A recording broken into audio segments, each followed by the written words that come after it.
Hello, my name is Lola, and I'm going to be reacting to Lady in the Water Part 1 by Nostalgia Critic. This was recommended to me by This was recommended to me by Free Majestic Bird.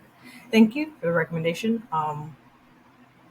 Yeah, I know nothing about this movie. All that I know is it was made by M. Night Shyamalan, and it sucks.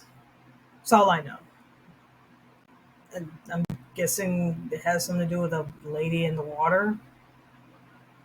But what water? What is she in the pool? Is she in the ocean, river, lake, pond? I don't know. Bathtub? I don't know. Sink? Toilet? I don't know. Anyway, yeah, let's check this out. And if you want to like, comment, subscribe to my channel. You can if you don't want to. That's fine too. Here we go. Why does everybody keep on hiring me? All of my work is shit. Ha ha! Everything is awesome. Well done, Chris Miller, well done. Thank you. But he's not the only one we should congratulate. Our own Jennifer Lee has gotten a job writing and directing at Disney. Oh, it's nothing, just the most famous studio in the world. Well, I suppose now we can bring her in on our real gamble. What gamble? Oh, every time a new filmmaker comes along, we make an impossible dare to see if they can pull it off. Yes, and they in turn make dares back. Really? Yeah. And seeing how you're the newcomer with Disney, I bet you can't make an animated film that points out all the faults of the past Disney films, has two female heroes, one of them a queen, Ooh. and have her sing a song so popular, even boys will be singing it. Ooh. Ooh. Okay, I like a challenge, especially in this demographic ruled by 13-year-old boys. They're always the most profitable. But what about you, Mr. Peyton Reed? What about me? If I achieve that, then you have to make a successful superhero movie where the hero shrinks down to the size of an ant. Ooh. Ooh. You know shrinking films are box office poison right now. What's the matter? Not taking my raise? Oh! Yes. Oh, I'll call. Not that Miller and Lord over there have the balls to do so.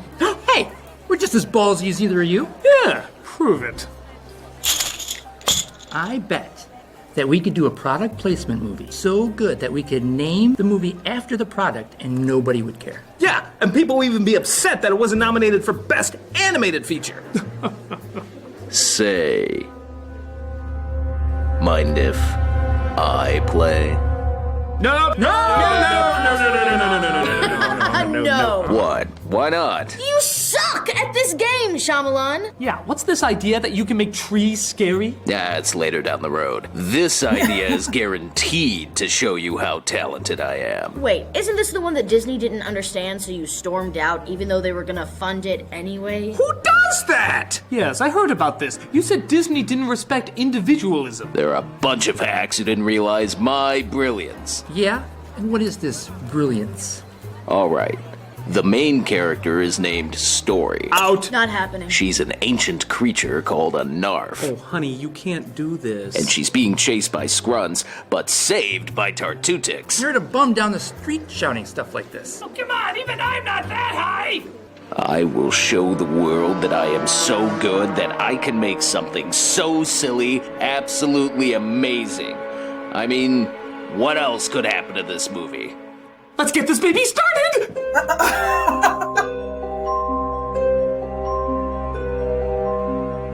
Well, many people see The Happening as Shyamalan's funniest so bad it's good film. I challenge them with the absolute mad ravings of Lady in the Water. Sure, it's slower and doesn't have quite as many silly performances. What the hell is but that? the story is so insane, so ego-stroking, so freaking bizarre that if a well-known filmmaker's name wasn't attached to it, you'd swear it was written on the walls of a mental institution. There's so much to talk about, so let's not waste any time. Let's end Shyamalan month with my favorite bad movie of his, Lady in the Water.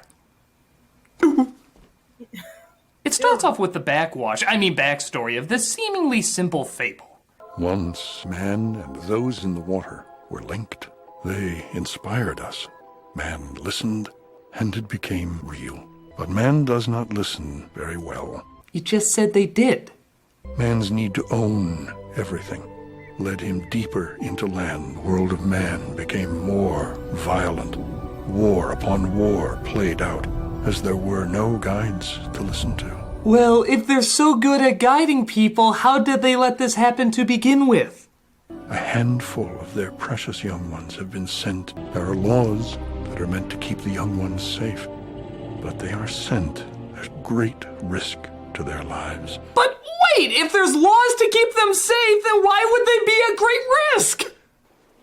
Sometimes men take matters into their own hands. That's not what you said, movie represented now by Jack Nicholson performance. You said they were safe, but now they're at great risk. So they shouldn't be in any danger, should they, movie?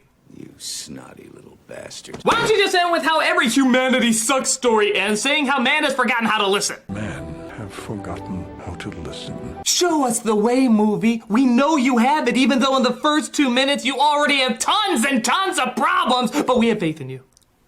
We then cut to Paul Giamatti. He's some kind of creature. Tell her it's not a creature. There's no such thing as creatures. A creature's just something you can't identify. Like the tone of this movie. A new tenant seems to be staying at the Cove, an apartment complex Giamatti works at, and he's a movie critic named Mr. Farber. Mr. Heat! Buenos dias. Now, Mr. Farber, this is Young Soon Choi. She lives with her mother in 8A. She's a student at the university. Hey, if Shyamalan would be nice enough, maybe he'll cut to a shot that actually shows her face. Nope. Well, at least he held on a shot for a while. That automatically equals genius, you know. But not as genius as talking directly into the camera. Another typical Shyamalan trope. Tell him it's like an experiment. I'm like a scientist.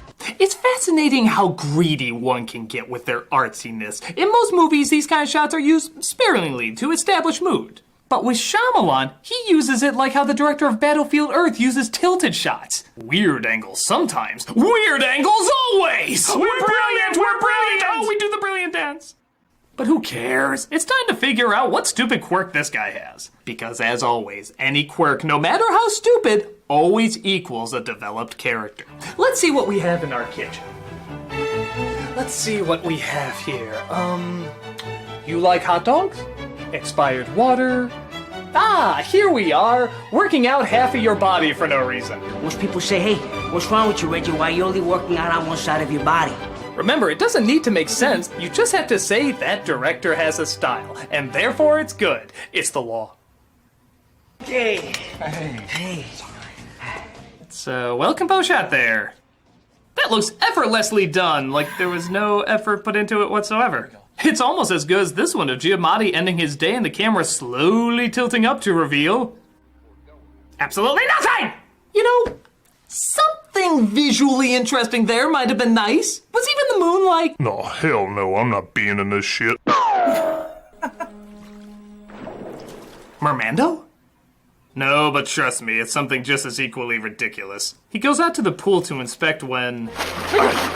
he was underwater, now he's not. Now he's back underwater, now he's not.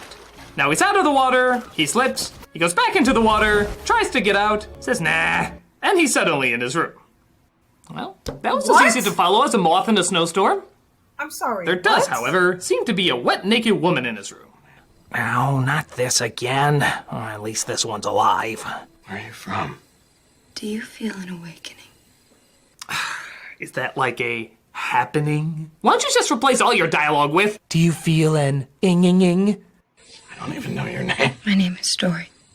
Oh yes, you heard that correctly. It's that kind of movie. I have two siblings, an older sister named Long Story and a younger sister named Short Story. I have a very honest mother we named True Story, an aging father named Old Story, a dead grandfather named Ghost Story, and for some reason all of them remind me of my two pets, Cock and Bull Story. What I'm trying to say is, that name is stupid. So he gives her a shirt, turning her into a cover story, and sleeps the night away holding her in his arms. Because this really wasn't creepy enough yet. Tell me who in the world are you anyway? Didn't catch that? Yeah, you did. The name of her species is Narf. And not only that, they say this word all the time like it's a totally common name. If a Narf... 1,000 Narfs. The Narf has come. The Madam Narf. Narf? A Narf. What was Blaff already taken or Plonk? Look out! We have to save the Nyanyanyas! They're on the run for the Kerplockety blocks! Bitch, you for real? He tries to carry her outside, but sees a wolf waiting in the distance. I serve the nothing, which apparently this film has an abundance of. What? What's going on? What? Pull!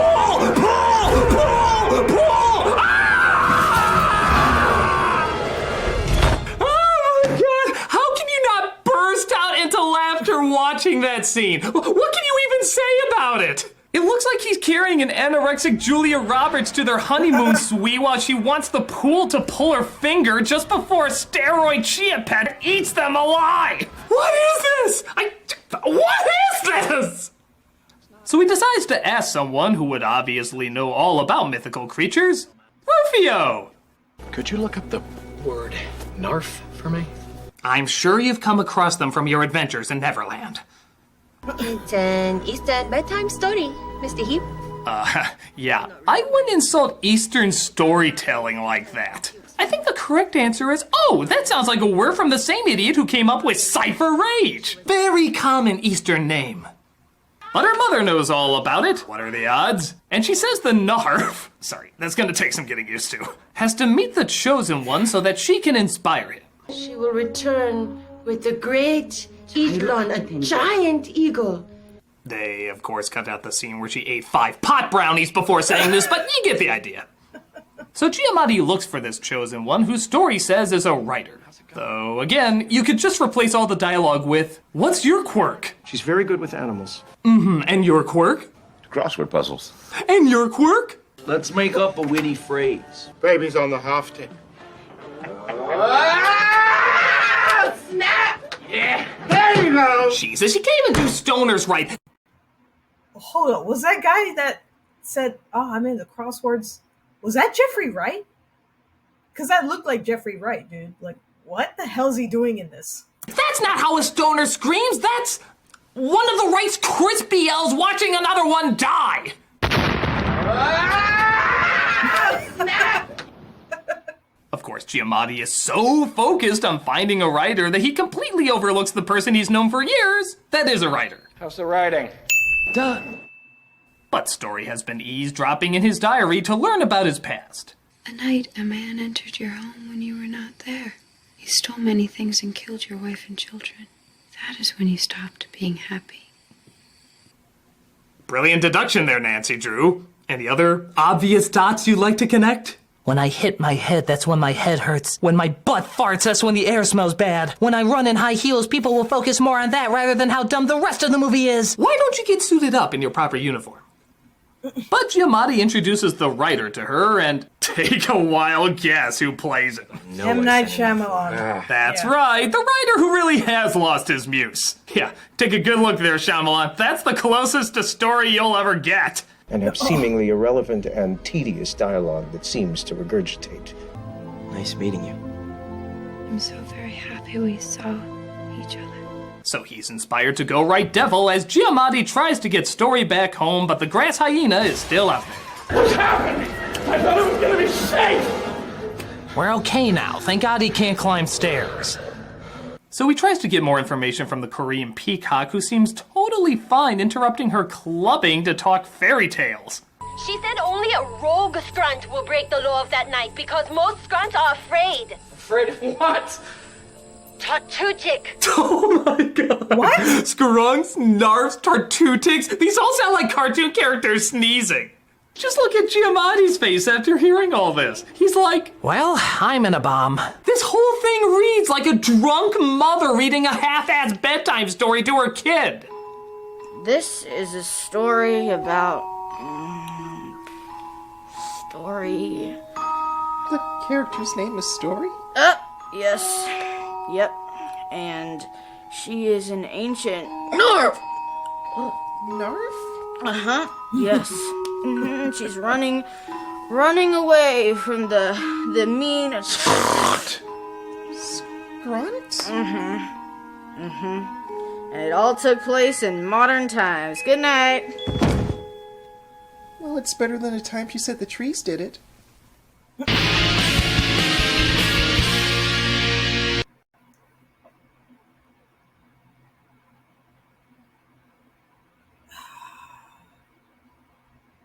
Yo, what the hell was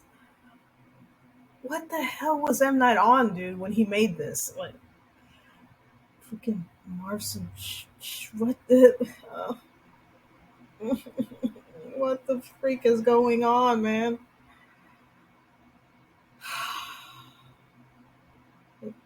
Ay, ay, ay. My head hurts.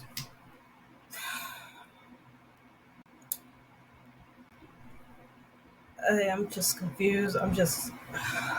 Oh, yeah. Anyway, yeah, that's part one of Lady in the Water by Nostalgia Critic. Everyone, take care of yourselves, each other, and I'll see you in the next one. Bye.